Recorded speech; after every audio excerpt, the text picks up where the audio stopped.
ಇದು ಡಾಕ್ಟರೇಟ್ಗಳು ಸಿಗುವ ಕ್ರಮ, ಪ್ರಶಸ್ತಿಗಳು ಸಿಗುವ ಕ್ರಮ. ಇನ್ನೇನು ಒಂದು ತಿಂಗಳಾದ್ರೆ ನನ್ನನ್ನು ವಿಧಾನಸೌಧದಲ್ಲಿ ಕೂರಕ್ಕೆ ಬಿಡಲ್ಲ. ರಾಜ್ಯ ಪ್ರಶಸ್ತಿ ಬರ್ತಾರ, ಬಹಳ ಕಷ್ಟ. ನನ್ನ ಜೀವನದಲ್ಲಿ ಅತ್ಯಂತ ಹೆಚ್ಚು ಕಷ್ಟ ಬಂದದ್ದು ವಿಧಾನಸೌಧದಲ್ಲಿ ಪ್ರಶಸ್ತಿಗೆ, ರಾಜ್ಯ ಪ್ರಶಸ್ತಿ. ಎಲ್ಲ ಗೆಳೆಯರೇ, ಎಷ್ಟು ಜನಕ್ಕೆ ಅಂತ ಕೊಡ್ಲಿಕ್ಕೆ ಸಾಧ್ಯ? ಸರ್ಕಾರ ಹೇಳಿದ್ರೆ 70-71 ಜನ ಕೊಡ್ತೀವಿ ಅಂತ. ಆದ್ರೆ 700 ಜನ ಕೇಳಿದ್ರೆ ಹಿಂಗೆಲ್ಲ ಇರುವಾಗ ಯಾವ ಗೋಜಲುಗಳು ಇಲ್ಲದೆ ತಣ್ಣಗೆ ಕುಳಿತು ತಾನು ಮತ್ತು ತನ್ನ ಕಮಿಟಿಯವರು ಸೇರಿಕೊಂಡು ಒಳ್ಳೊಳ್ಳೆಯವರಿಗೆ ಬರೀ ಈಗ ನಾನು ಡೆಲ್ಲಿಲಿದ್ದಾಗ ಮೈಸೂರಿನೊಂದು ಫೋನ್ ಬಂದಿತ್ತು. ಸರ್, ನೀವು ಡೆಲ್ಲಿ ಕರ್ನಾಟಕ ಸಂಘ ಕಟ್ಟಿದವರ?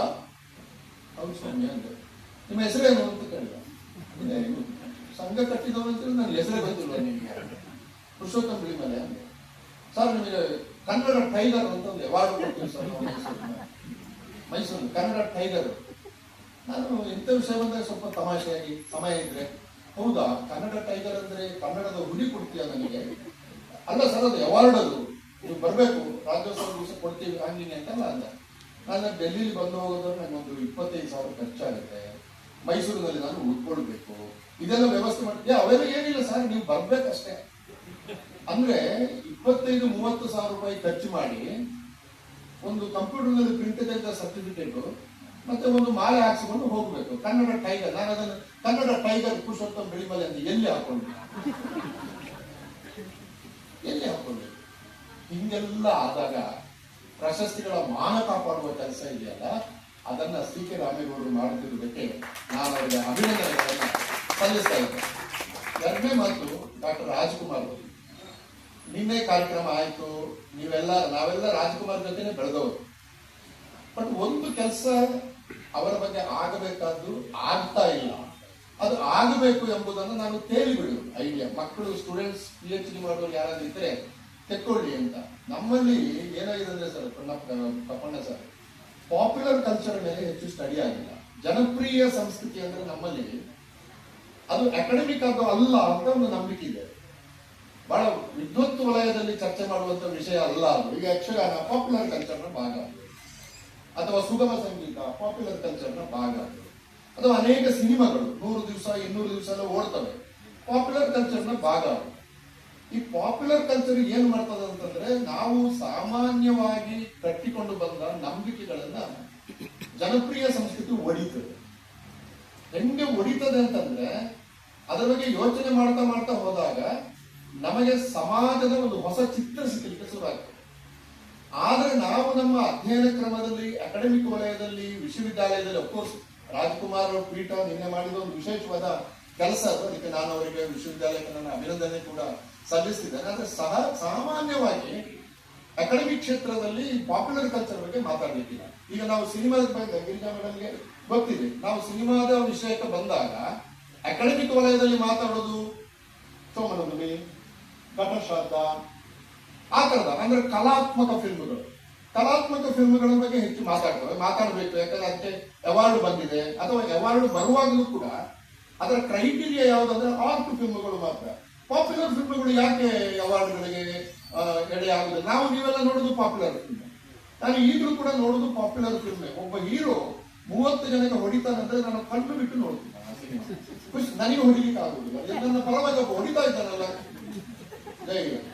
ಪಾಪ್ಯುಲರ್ ಕಲ್ಚರ್ ಏನ್ ಮಾಡ್ತಂದ್ರೆ, ನಮ್ಮ ಒಳಗಿನ ಮನಸ್ಸಿನ ಒಳಗಡೆ ಇರುವಂತ ಭಾವನೆಗಳನ್ನ ಥಿಯೇಟರ್ ಮೇಲೆ ಅಭಿವ್ಯಕ್ತಗೊಳಿಸುವಾಗ ಒಂದು ಹೊಸ ಕಲ್ಚರ್ ಸೃಷ್ಟಿಯಾಗ್ತದೆ.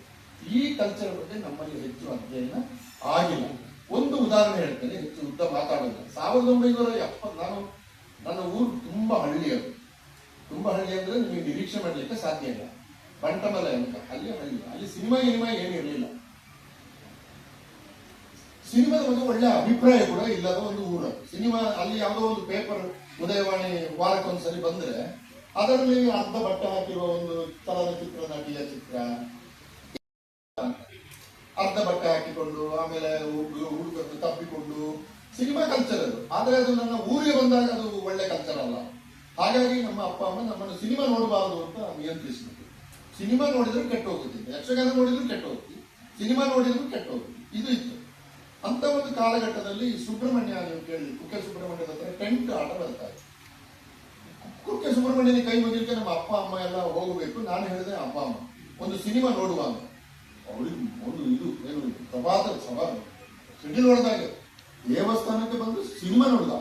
ಯಾರು ಬೈದ್ರು, ಇಲ್ಲ ರಾಜಕುಮಾರ್ ಸಿನಿಮಾ ಬಾ ನೋಡೋಣಮ್ಮ ಅಂತ ಹೇಳಿ ಬಹಳ ಕಷ್ಟಪಟ್ಟು 25 ಪೈಸೆ ಟಿಕೆಟ್ ಅಲ್ಲಿ ಹೋಗಿ ಸುಬ್ರಹ್ಮಣ್ಯದಲ್ಲಿ ರಾಜಕುಮಾರ್ ಸಿನಿಮಾ ಇತ್ತು. ಅದು ಯಾವುದಂದ್ರೆ ಕೃಷ್ಣದೇವರಾಯ ಸಿನಿಮಾ 1970 ಕೊನೆಯಲ್ಲಿ ಶುರುವಾಗ್ತದೆ. ನನ್ನ ನೆನಪು, ನಾನಾಗ 10ನೇ ಕ್ಲಾಸಲ್ಲಿ ಇದ್ದೆ.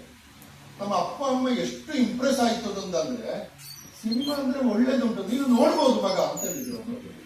ಸಿನಿಮಾ ನೀವು ಯೋಚನೆ ಮಾಡಿ, ಸಿನಿಮಾ ನೋಡಬಾರದು ಅಂತ ಇದ್ದಂತ ಒಂದು ಭಾವಲೋಕದಲ್ಲಿ ಸಿನಿಮಾ ನೋಡಬಹುದು ಅಂತ ಒಂದು ಸಂಸ್ಕೃತಿಯನ್ನು ಬೆಳೆಸಿದ ಬಹಳ ದೊಡ್ಡ ಶಕ್ತಿ ಇದ್ರೆ ಡಾಕ್ಟರ್ ರಾಜಕುಮಾರ್. ನಾನು ಆ ದಿವಸ ನನ್ನ ಗ್ರಾಚಾರಕ್ಕೆ ಯಾವ್ದಾದ್ರು ಕೆಟ್ಟ ಸಿನಿಮಾಕ್ಕೆ ಕರ್ಕೊಂಡು ಹೋದ್ರೆ ನನ್ನ ಅಪ್ಪ ಅಮ್ಮನ ಜೊತೆ ಇರುವಷ್ಟು ಕಾಲ ನನಗೆ ಸಿನಿಮಾ ಭಾಗ್ಯ ಇದೆ. ಆಮೇಲೆ ನಾನು ಪುತ್ತೂರು ವಿವೇಕಾನಂದ ಕಾಲೇಜಿಗೆ ಸೇರಿದೆ. ವಿವೇಕಾನಂದ ಕಾಲೇಜಿನಲ್ಲಿ ಹಾಸ್ಟೆಲ್ನಲ್ಲಿದ್ದೆ. ಆಗ ಒಂದ್ಸಲ ಅಪ್ಪ ಅಮ್ಮ ಬಂದಿದ್ರು, ಮಗ ಹೇಗಿದೆ ಅಂತ ನೋಡಕ್ಕೆ. ಆಗ ನಾನು ಹೇಳಿದೆ, ಸಿನಿಮಾ ನೋಡೋಣಮ್ಮ, ಒಂದು ತೋರಿಸ್ತೀನಿ, ಹೇಗೆ ಬಂದಿದೆಯಲ್ಲ ಅಷ್ಟು ದೂರದಿಂದ ಅಂತ. ಸಿನಿಮಾ ಕರ್ಕೊಂಡೋಗಿ 74, ನಾನು ಫಸ್ಟ್ ಬಿ ಯಲ್ಲಿದ್ದ, ಅರುಣಾ ಥಿಯೇಟರ್ ಅಂತ. ಅಲ್ಲಿ ಹೋದ್ರೆ ಆ ದಿವಸ ನನ್ನ ಪುಣ್ಯವೋ ಅವರ ಪುಣ್ಯವೋ ಅಜ್ಜಿ ಪುಣ್ಯವೋ ಗೊತ್ತಿಲ್ಲ, ಆ ಸಿನಿಮಾ ಭಕ್ತ ಕುಂಬಾರ. ಸಿನಿಮಾ ನೋಡ್ತಾ ನೋಡ್ತಾ ನನ್ನ ಅಮ್ಮ ಎಷ್ಟು ಭಾವುಕರಾಗ್ಬಿಟ್ರು ಅಂದ್ರೆ, ಕಣ್ಣು ನೀರು ಬೇರೆ, ಆಮೇಲೆ ಏನೇನೋ ಭಾವಗಳೆಲ್ಲ ಸೃಷ್ಟಿ ಆಗ್ಬಿಟ್ಟು ನನ್ನ ಅಮ್ಮ ಮತ್ತು ಅಪ್ಪನಿಗೆ ಸಿನಿಮಾ ಕೆಟ್ಟದಿದೆಯಪ್ಪ ಅಂತ ಹೇಳಿದ್ರೆ ಕೊನೆಯವರು ನಂಬುತ್ತಿರ್ಲಿಲ್ಲ. ಯಾಕಂದ್ರೆ ಅವ್ರು ನೋಡಿದೆ 2 ಸಿನಿಮಾ, ಒಂದು ಕೃಷ್ಣದೇವರಾಯ ಸಿನಿಮಾ, ಇನ್ನೊಂದು ಭಕ್ತ ಕುಂಬಾರ ಸಿನಿಮಾ. ಇಲ್ಲ, ಸಿನಿಮಾದಲ್ಲಿ ತುಂಬಾ ಕೆಟ್ಟದ್ದು ಕೂಡ ನಡೀತದೆ ಅಂದ್ರೆ ನಮ್ಗೆ ಯಾಕೆ ಸುಳ್ಳು ಹೇಳುತ್ತೆ, ನಾನೇನು ಸಿನಿಮಾ ನೋಡಿಲ್ವಾ ಅಂತ ಹೊಡಿತಾ ಇದ್ರು. ಅಂದ್ರೆ ಒಂದು ನಾಡಿನ ಸಿನಿಮಾ ಲೋಕದಿಂದ ದೂರ ಇದ್ದಂತ ಒಂದು ಜನಪ್ರಪಂಚವನ್ನ ಸಿನಿಮಾದ ಕಡೆ ಎಳೆದು ಒಂದು ಸದಭಿರುಚಿಯನ್ನು ಮೂಡಿಸಿ ಜನಪ್ರಿಯ ಸಂಸ್ಕೃತಿಗೆ ಹೊಸ ವ್ಯಾಖ್ಯಾನ ಬರ್ದದಿದ್ರೆ ಕನ್ನಡ ಸಂಸ್ಕೃತಿಯ ಸಂದರ್ಭದಲ್ಲಿ ಅದು ಡಾಕ್ಟರ್ ರಾಜಕುಮಾರ್. ನೀವು ತಲೆಗೆ ದೊಡ್ಡವರು ಅಂತ ಒಂದು ಪುಸ್ತಕವನ್ನ ಕೃಷ್ಣಮೂರ್ತಿ ಹನೂರವರು ಎಡಿಟ್ ಮಾಡಿದರು, ಮೈಸೂರಿನಲ್ಲಿ ಬಿಡುಗಡೆ ಆಯಿತು ಇತ್ತೀಚೆಗೆ. ತಲೆಗೆ ದೊಡ್ಡವರು ಅವರು ಮಂಟೆಸ್ವಾಮಿ ಹಾಡು ಹೇಳುವವರು ದೀಕ್ಷೆ ತಗೊಳ್ತಾರೆ. ದೀಕ್ಷೆ ತಕೊಂಡ ಮೇಲೆ ಮನೆಯಿಂದ ಊರಿಂದ ಊರಿಗೆ ಹೋಗ್ತಾರೆ. ಆಮೇಲೆ ಅವರ ದೀಕ್ಷೆ ತಕೊಂಡ ಮೇಲೆ ಅವರ ನಿಯಮಗಳು ಬಹಳ ಇದೆ. ನಾನು ಒಂದು ಮನೆ ದೀಕ್ಷೆ ಎತ್ತಿ ಇನ್ನೊಂದು ಮನೆಗೆ ಹೋದ್ರೆ ಅವನನ್ನು ವಿರೋಧಿ ಆಗಿದ್ದೆ, ನಾನು ದೀಕ್ಷೆ ತಕೊಂಡ ಮೇಲೆ ಅವ ವಿರೋಧಿ ಅಂತ ನಾನು ಅವನ ಮನೆಗೆ ಹೋಗೋದಿರಕ್ಕಾಗಲಿಲ್ಲ.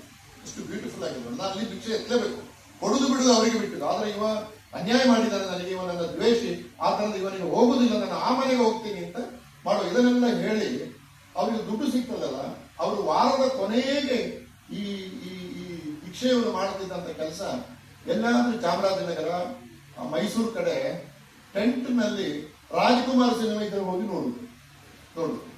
ಅಂದ್ರೆ ಒಬ್ಬ ದರೆಗೆ ದೊಡ್ಡವರು ಅಂತ ಒಬ್ಬ ಕಲಾವಿದನಿಂದ, ಹಳ್ಳಿಯಲ್ಲಿದ್ದಂತ ನನ್ನ ಅಪ್ಪ ಅಮ್ಮನಂತ ಒಬ್ಬ ಅನಕ್ಷರಸ್ಥ ಅವಿದ್ಯಾವಂತನಿಂದ, ವಿಶ್ವವಿದ್ಯಾಲಯದಲ್ಲಿ ಕೆಲಸ ಮಾಡ್ತಿದ್ದಂತ ನನ್ನಲ್ಲಿ ಹೊರಗೆ ಒಂದು ವಿಸ್ತಾರವಾದ ಭಾವಲೋಕ ಇದೆಯಲ್ಲ, ಅದನ್ನು ಒಟ್ಟಿಗೆ ಕುಳಿತು ನೋಡುವ ಹಾಗೆ ಮಾಡಿದವರು ಡಾಕ್ಟರ್ ರಾಜಕುಮಾರ್. ಆದ್ದರಿಂದ ರಾಜಕುಮಾರ್ ಸಿನಿಮಾ ನೋಡುವಾಗ ಒಂದು ಯೂನಿವರ್ಸಿಟಿ ಪ್ರೊಫೆಸರ್ ಶಿವರಾಮ್ ಕೂತಾ ಇದ್ರು. ಅವರ ಪಕ್ಕದಲ್ಲೊಬ್ಬ ಒಟ್ಟ ಎಳೆಯುವವರು ಕಡಿಮೆ ಅಂತಲ್ಲ, ನಾನು ಒಂದು ಉದಾಹರಣೆಗೆ ಕೊಟ್ಟದಂತೆ, ತಪ್ಪು ತಿಳ್ಕೊಳ್ಬೇಡಿ. ಆದ್ರೆ ಕೂತ್ಕೊಳ್ತಾ ಇದ್ದ ಅವನು, ಇಬ್ಬರು ಒಟ್ಟಿಗೆ ನೋಡ್ತಿದ್ದಂತ ಸಿನಿಮಾ. ಈ ಅರ್ಥದಲ್ಲಿ ರಾಜಕುಮಾರ್ ನಮ್ಮ ಜನಪ್ರಿಯ ಸಂಸ್ಕೃತಿಯನ್ನು ಬೆಳೆಸಿದ ಬಗ್ಗೆ ನಾವು ಇನ್ನಷ್ಟು ಹೆಚ್ಚು ಅಧ್ಯಯನ ಮಾಡಬೇಕಾಗಿದೆ. ಸದಭಿರುಚಿಯನ್ನು ಮೂಡಿಸಿದ್ರು, ಜೀವನದಲ್ಲಿ ಉತ್ಸಾಹವನ್ನು ಮೂಡಿಸಿದ್ರು, ಬದುಕಿನಲ್ಲಿ ಒಳ್ಳೆಯದು ಇದೆ ಎಂಬುದನ್ನು ಸಮಾಜಕ್ಕೆ ನಿರಂತರವಾಗಿ ಸಾರಿದವರು ಡಾಕ್ಟರ್ ರಾಜಕುಮಾರ್. ಕೊನೆಯ ಮಾತು ರಾಜಕುಮಾರ್ ಬಗ್ಗೆ, ನಾನು ಜೆಎನ್ಯುನಲ್ಲಿದ್ದಾಗ, ಈಗಾಗಲೇ ಸಿ ರಾಮೇಗೌಡರು ಹೇಳಿದಾಗೆ, ಅಮೆರಿಕನ್ ವಿದ್ಯಾರ್ಥಿಗಳಿಗೆ ನಾನು ಪಾಠ ಮಾಡ್ತಾ ಇದ್ದೆ. ಒಂದು 25 ವರ್ಷ ಪಾಠ ಮಾಡಿದೆ. ಪಾಠ ಮಾಡುವಾಗ ನಾವು ಅವರಿಗೆ ಕನ್ನಡ ಹೇಗಿರಬೇಕು ಅಂತ ಹೇಳುವುದನ್ನ ನಾವು ಕೆಲವು ಡಾಕ್ಯುಮೆಂಟರಿಗಳ ಮೂಲಕ ತೋರಿಸ್ಬೇಕಾಗ್ತದೆ. ಅಂದ್ರೆ ನಾವು ಮಾತಾಡ್ತೇವೆ, ಆದ್ರೆ ಸಣ್ಣ ಕ್ಲಿಪ್ಗಳನ್ನ ತೋರಿಸ್ಬೇಕು. ನಾನು 25 ವರ್ಷ ಕೂಡ ತೋರಿಸಿದ್ದು ಡಾಕ್ಟರ್ ರಾಜಕುಮಾರ್ ಸಿನಿಮಾವನ್ನ, ಅದರಲ್ಲಿ ಮುಖ್ಯವಾಗಿ ಬಬ್ರುವಾಹನ ಹಾಡ ನೋಡೋದು. ಅದರ ಆಕ್ಸೆಂಟ್, ಕನ್ನಡದ ಅಲ್ಪ ಪ್ರಾಣ, ಮಹಾಪ್ರಾಣ, ಒಂದು ಪದ ಇನ್ನೊಂದು ಪದದ ನಡುವೆ ಇರುವ ಗ್ಯಾಪ್, ಇದನ್ನ ಬಹುಶಃ ಕನ್ನಡವನ್ನ ಅಷ್ಟು ಚೆನ್ನಾಗಿ ಅರಳಿಸಿದ, ಅದರ ಶಕ್ತಿಯನ್ನ ಮೇಲೆತ್ತಿ ತೋರಿಸಿದ ಏಕೈಕ ನಟ ಅಂದ್ರೆ ಅದು ಡಾಕ್ಟರ್ ರಾಜಕುಮಾರ್. ಹೀಗಾಗಿ ಭಾಷೆ, ಸಂಸ್ಕೃತಿಗೆ ಅವರ ಕೊಡುಗೆ ಬಹಳ ದೊಡ್ಡದು. ಕೊನೆಯದಾಗಿ ಗಿರಿಜಮ್ಮನ ಬಗ್ಗೆ ಒಂದು 2 ಮಾತು ಹೇಳಬೇಕು. ಪರ್ಸನಲ್ ಆಗಿ ನಾನು ಅವರನ್ನು ನೋಡಿದ್ದೆ ಇವತ್ತೇ. ನಾನವರ ಪರಸಂಗದ ಗೆಂಡತಿ ಬಹುಶಃ 74-75 ಬಹಳ ಹಿಂದೆ ಆ ಸಿನಿಮಾ ನೋಡಿದಾಗ, ಅಥವಾ ಅದಕ್ಕಿಂತಲೂ ಮೊದಲು ಅಬಚೂರಿನ ಪೋಸ್ಟ್ ಆಫೀಸ್ ನೋಡ್ತಾ ಇದ್ದೆ. ಅಬಚೂರಿನ ಪೋಸ್ಟ್ ಆಫೀಸ್ ಸಿನಿಮಾ ನೋಡುವಾಗ ನಾನು ಮುಂದೆ ಮುಂದೆ ಯಾವತ್ತಾದ್ರೂ ಒಂದು ದಿವಸ ಆ ಮೇಡಮ್ಗೆ ನಾನೊಂದು ಅವಾರ್ಡ್ ಕೊಟ್ಟೇನು ಅಂತ ಕನಸು ಕೂಡ ಬಿದ್ದಿರಲಿಲ್ಲ ನನಗೆ. ಇವತ್ತು ಒಂದು ಭಾಗ್ಯ ಬಂತಲ್ಲ, ಆ ಭಾಗ್ಯಕ್ಕೋಸ್ಕರ ನಾನು ಕಾಲಕ್ಕೆ ನನ್ನ ಕೃತಜ್ಞತೆಯನ್ನು ಕೂಡ ಸಮರ್ಪಿಸ್ತೇನೆ. ಇದು ಜೀವನದ ಭಾಗ್ಯ. 200ಕ್ಕಿಂತ ಹೆಚ್ಚು ಸಿನಿಮಾಗಳು, 300ಕ್ಕಿಂತ ಹೆಚ್ಚು ಸೀರಿಯಲ್ಗಳು, 100 ನಾಟಕಗಳು, 3 ಅವರ ಪ್ರತಿಭೆಗೆ 3 ನೋಡಿ. ಅದು ಸಾಮಾನ್ಯ ಒಂದು ಕಡೆ ಹೋಗುವಂತ ಪ್ರತಿಭೆ 3 ಕಡೆ ಸಮಾನವಾಗಿ ಹಂಚಿದ್ರು, ಸಿನಿಮಾ ಮಾಡಿದ್ದಾರೆ.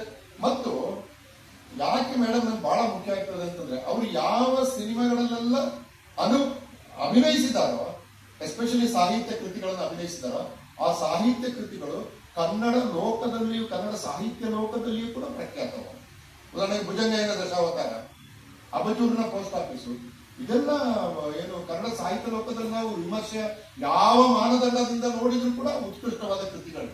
ಅಂತ ಕೃತಿಗಳನ್ನ ಮೋಹಕವಾಗಿ ನಮ್ಮ ಎದೆಗೆ ತಾಗಿಸಿದ ವ್ಯಕ್ತಿ. ನಾವು ಸಾಮಾನ್ಯ ಪೋಸ್ಟ್ ನೋಡೋಕೆ ಗಿರಿಜಾಗ್ತಾ ಇದ್ರೆ ಹೋಗೋಣ ಸಿನಿಮಾಕ್ಕೆ ಅಂತ. ಅಂದ್ರೆ ಆ ಸಿನಿಮಾ ಚೆನ್ನಾಗಿರುತ್ತೆ, ಒಂದು ಅದರಲ್ಲೊಂದು ಎಸ್ಥೆಟಿಕ್ ಸೆನ್ಸ್ ಇರ್ತದೆ ಮತ್ತು ಸಾಹಿತ್ಯದ ಒಂದು ಸ್ಪಷ್ಟ ಇರ್ತದೆ ಅಂತ ಹೋಗ್ತಾ ಇದ್ದೀವಿ ನಾವು.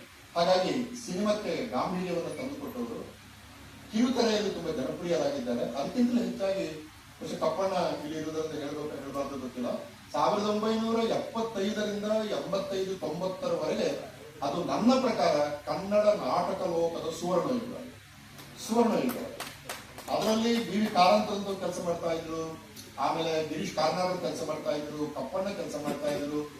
ಬಹಳ ದೊಡ್ಡ ಕರ್ನಾಟಕ ಕನ್ನಡ ನಾಟಕ ರಂಗಭೂಮಿಯ ಬಹಳ ದೊಡ್ಡ ಹೆಸರುಗಳೆಲ್ಲ ಇದ್ದ ಕಾಲ ನೋಡಿ. ಆ ಕಾಲಘಟ್ಟದ ಆ ಸುವರ್ಣ ಯುಗದ ಒಂದು ಧ್ರುವ ತಾರೆ ನಟಿಯಾಗಿದ್ರೆ ಅದು ನಮ್ಮ ಗಿರಿಜಮ್ಮ. ಅವರು ಮಾಡಿದ್ರು. ಲೋಕೇಶ್ ಕೂಡ ಮಾಡ್ತಾ ಇದ್ರು. ಲೋಕೇಶ್ ಅವರ ಸಿನಿಮಾಗಳು ನಮಗೆ ಬಹಳ ಇಷ್ಟ. ಅವರ ಸ್ಟೈಲು, ಅವರ ಮೀಸೆ, ಅವರ ಮಾತು, ನಾವೆಲ್ಲ ಮಕ್ಕಳು ವಿದ್ಯಾರ್ಥಿಗಳು ಅದನ್ನ ಅನುಭವಿಸ್ತಾ ಇದ್ವಿ. ಅವ್ರು ಹಾಗೆಲ್ಲ ಲೋಕೇಶ್ ಹೀಗೆ ಮಾಡ್ತಾ ಇದ್ರು ಅಂತ. ಸೊ ಇದನ್ನ ನೋಡುವಾಗ ನನಗೆ ಒಂದೊಂದ್ಸರಿ ಖುಷಿಯಾಗುದು. ಯಾಕಂದ್ರೆ ನಮ್ಮ ಕಾಲ ನಾವು ನಿರೀಕ್ಷೆ ಮಾಡಿದಷ್ಟು ದುಷ್ಟ ಕಾಲ ಅಲ್ಲ, ಒಳ್ಳೆ ಕಾಲ. ರಾಜ್ಕುಮಾರ್ ಇದ್ರು, ಸಿ ಕೆ ರಾಮೇಗೌಡರು ಇದ್ದಾರೆ, ನಿರ್ಲೇಖ ಇದ್ದಾರೆ, ನಾವು ನೀವೆಲ್ಲ ಇದ್ದೀವಿ. ಈ ಕಾಲ ಏನು ಸಣ್ಣದ? ಇದು ಈ ಕಾಲವನ್ನು ನಾವು ಕೈಯಲ್ಲಿ ಹಿಡ್ಕೊಂಡು ಅನುಭವಿಸಬೇಕಂದ್ರೆ ನಾವು ಒಂಚೂರು ಪುಣ್ಯ ಮಾಡಿರ್ಬೇಕು. ಆ ಪುಣ್ಯವನ್ನ ರಾಮೇಗೌಡರು ನಮಗೆ ಒದಗಿಸಿಕೊಟ್ಟಿದ್ದಾರೆ. ಅದಕ್ಕೋಸ್ಕರ ನಾನು ಅವರಿಗೆ ನನ್ನ ಕೃತಜ್ಞತೆಯನ್ನು ಹೇಳಿ, ನಿಮ್ಮೆಲ್ಲರ ಪರವಾಗಿ ಗಿರಿಜಾ ಲೋಕೇಶ್ ಅವರಿಗೆ ನನ್ನ ಅಭಿನಂದನೆಗಳನ್ನು ಹೇಳಿ, ನಾನು ಸಾಮಾನ್ಯವಾಗಿ ಕಾರ್ಯಕ್ರಮಕ್ಕೆ ಬಂದ್ರೆ ಕೊನೆಗೂ ಹೋಗುದು. ರಾಮೇಗೌಡರು ಕೇಳಬೇಕು, ಬಿಳಿಮಲೆಯವರು ಹೋಗುದಿಲ್ವೋ, ಇಲ್ಲೇ ಇರುವುದೋ ಅಂತ ಕೇಳುದು. ಇಲ್ಲ ಸರ್, ಹೋಗ್ಲಿಕ್ಕೆ ಅಂತ ಹೇಳಿದ ಮೇಲೆ ಹೋಗುದು ನಾನು. ಆದ್ರೆ ನಾಳೆ ಅಂಬೇಡ್ಕರ್ ಕಾರ್ಯಕ್ರಮ ಇದೆ ವಿಧಾನಸೌಧದಲ್ಲಿ. ಮಾನ್ಯ ಮುಖ್ಯಮಂತ್ರಿಗಳು 6ವರೆಗೆ ಬನ್ನಿ ಮೀಟಿಂಗ್ ಮಾಡಬೇಕು, ಕೆಲಸ ಇದೆ ಅಂತ ಹೇಳಿದ್ರೆ ಮಹಾದೇವಪ್ಪನವರು ಬಂದಿದ್ದಾರೆ. ಹಾಗಾಗಿ ನಿಮ್ಮೆಲ್ಲರ ಒಪ್ಪಿಗೆ ಪರ್ಮಿಷನ್ ಕೇಳಿ ಆ ಸಭೆಗೆ ನಾನು ಹೋಗ್ಬೇಕಾಗಿದೆ. ಅದಕ್ಕೋಸ್ಕರ ಅಧ್ಯಕ್ಷರ ಕ್ಷಮೆ ಕೇಳಿ, ನಾನು ಅವ್ರಿಗೆ ಕಿವಿಯಲ್ಲಿ ಹೇಳಿದೆ, ಇಲ್ಲ ಸರ್ ಹೋಗಿದ್ದೀವಿ ಅಂತ ಹೇಳಿದ್ರೆ ತಮ್ಮ ಕ್ಷಮೆ ಕೇಳಿ ನಾನು ಹೋಗ್ತಾ ಇದ್ದೀನಿ. ನಮಸ್ಕಾರ.